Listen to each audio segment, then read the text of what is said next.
আল্লাহর কাছে হাত তুলে দোয়া করছে, আল্লাহুম্মা ইন্না নাজআলুকা ফি নুহুরিহিম ওয়া নাউযু বিকা মিন শুরুরিহিম। আল্লাহুম্মা আকফিনিহিম বিমা শি'তা, আল্লাহুম্মা মুনজিলাল কিতাব ওয়া সারি'আল হিসাব ইহজিমিল আহজাব, আল্লাহুম্মা ইহজিমহুম ওয়া জালজিলহুম। এই দোয়ার অর্থ যারা বুঝবেন জেনে নিয়েন যে আমি কি দোয়াটা করেছি। আমি আল্লাহর কাছে দোয়া করছি, আল্লাহ পাক সত্যের পক্ষে থাকেন, মিথ্যার বিপক্ষে থাকেন।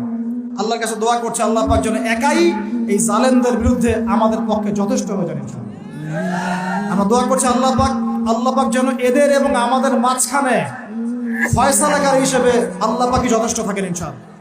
আল্লাহুম্মা মুনজিলাল কিতাব, আল্লাহ পাক কিতাব নাজিলকারী, সারি'আল হিসাব, দ্রুত হিসাব গ্রহণকারী, ইহজিমিল আহজাব, এই জালেমদের এই দলটাকে আল্লাহ পাক ভেঙে দিবেন ইনশাআল্লাহ।